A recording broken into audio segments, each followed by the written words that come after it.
خطبہ جمعہ ہو رہا تھا تو جناب علی المرتضیٰ نے جمعہ روک کے فرمایا بتاؤ بھائی مسلمانوں سب سے بہادر کون ہے؟ لوگوں نے کہا حضور آپ ہی سب سے بہادر ہے، زمانہ جانتا ہے۔ تو جناب علی رو پڑے، فرمانے لگے نہیں میں تمہیں بتاتا ہوں بہادر کون ہے۔ جناب کون ہے؟ فرمانے لگے ایک دن ایسا بھی آیا کہ مکے کے سارے سردار کٹھے ہو کے محبوب پاک پہ حملہ کرنے لگے، حضور کو گرا لیا۔ میٹھا ہی کھانا صرف سنت نہیں، پتھر کھانا بھی سنت ہے، صرف حلوہ کھانا سنت نہیں، پتھر کھانا بھی اس سنت کو بھی ادا کرنا۔ کہتے ہیں تھوڑے سے میٹھے چاول بھی کھا لو، کھانے کے ساتھ سنت ہے۔ میں نے کہا بھائی کبھی کبھی پتھر کھانا بھی سنت ہے، اس پر بھی توجہ کریں، اس کا بھی تھوڑا خیال فرمائیں۔ کہتے ہیں حضرت علی کفار مکہ نے نبی پاک صلی اللہ علیہ وسلم کو گرا لیا اور معاذ اللہ تشدد کرنے لگے۔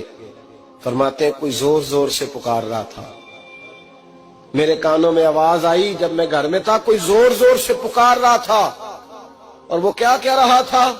کوئی ابو بکر کو خبر کرو، کوئی صدیق اکبر کو بتاؤ کہ قریش مکہ محبوب علیہ السلام کو تکلیف دے رہے ہیں، بتاؤ۔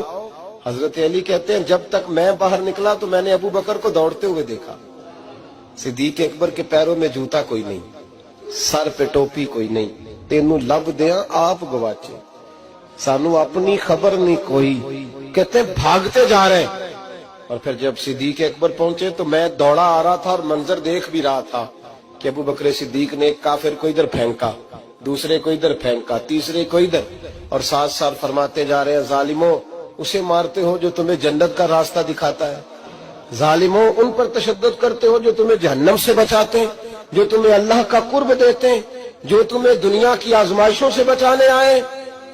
کہتے ہیں جب جناب صدیق اکبر نے دیکھا کہ پیچھے نہیں ہٹ رہے، بڑا مشکل کام نہیں کسی کے حصے کی مار کھانا، دین کا نام لے کے اپنا قد اونچا کرنا بڑا آسان ہے، لیکن 4 اینٹیں اٹھا کے کسی مسجد میں لگانی پڑ جائیں تو لوگوں کی شان میں کمی آتی ہے معاذ اللہ۔